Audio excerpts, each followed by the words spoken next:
When you think of ancient megaprojects, your mind probably jumps to walls, right? Structures built to divide, to keep people out. But what if the greatest project of all wasn't about separation, but about connection? What if an empire decided to unify itself not with stone, but with water? Let's dive into one of the most incredible engineering feats in all of human history. So this was the massive question staring China's early emperors right in the face.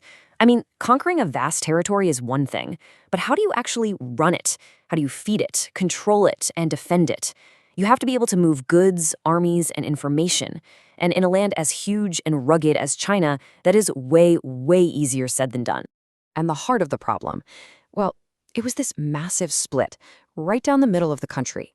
Geographically, economically, you could almost think of China as two completely separate nations that just happened to be fused together into one empire. And this slide, wow, it just lays out the problem so perfectly. You've got the north, that's the political center, the capital, the emperor, the massive armies protecting the frontier. That's the power. But the south, that's the breadbasket. That's the economic engine, cranking out all the rice and grain that the entire empire needs to survive. So you've got the power in one place and all the food and money in another. That's a huge problem, right? It's totally unsustainable. And this is where a guy with a truly mind-boggling vision steps onto the scene, Emperor Yang of the Sui Dynasty. He looked at this massive problem and cooked up a solution so big, so utterly audacious, that a lot of people at the time thought he was just plain crazy. And his plan? On paper, it sounds simple, but in reality, it was almost unthinkable. The goal was to build a man-made river, a massive artificial waterway that would physically connect China's two great natural rivers, the Yellow River in the north and the Yangtze in the south.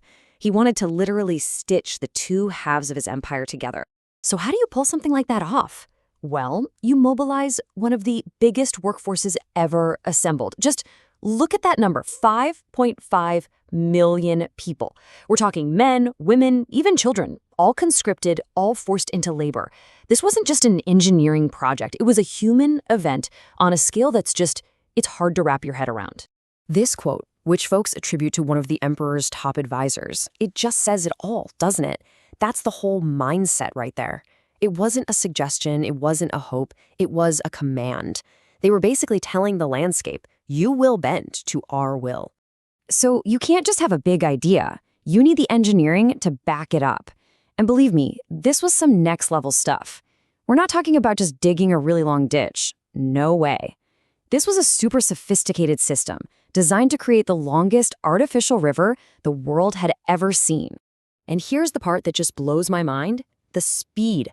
They knocked out the main artery of this thing over 1,000 miles long in just 5 years. 5 years. It's just insane. It tells you everything you need to know about the ruthless efficiency of that imperial machine and the sheer human power they commanded. And here's one of the genius little innovations that made the whole thing work. The ground isn't flat, right? So how do you get a boat to go uphill on water? The pound lock. It's basically a water elevator for boats. Seriously, you seal a chamber, change the water level, and you can lift a whole ship up to the next section of the canal. It was an absolute game changer. Okay, so they build this incredible thing. And the impact? It was immediate. It was transformative. The canal became the great economic artery of the empire, pumping that lifeblood of grain and wealth from the fertile south right up to the hungry heart of power in the north. And this chart breaks down exactly what was flowing through that artery. Look at that top bar, grain. And not just any grain. This was tax grain, 400,000 tons of it every single year, floating north to feed the capital. Then you've got vital military supplies for the armies. And of course, all the good stuff, silk, salt, porcelain, that made the economy hum.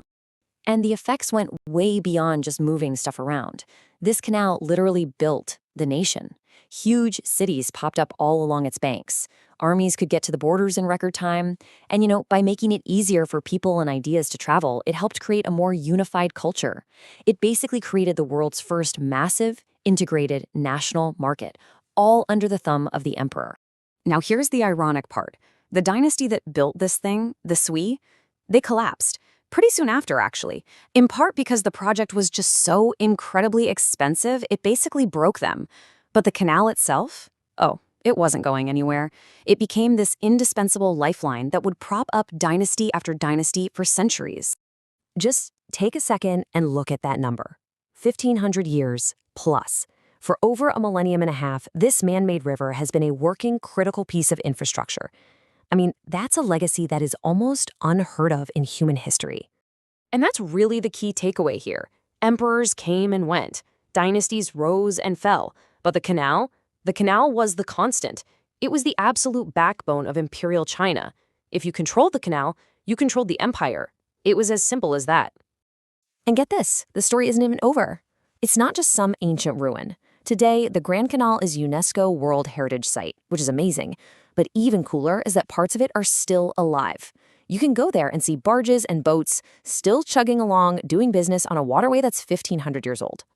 Which, it leaves you with a really big question, doesn't it? Think about all the huge projects we're building today, our highways, our data networks, you name it. But which of them, if any, will still be around, still be in use, and still be defining a nation 1,500 years from now? It's pretty wild to think about.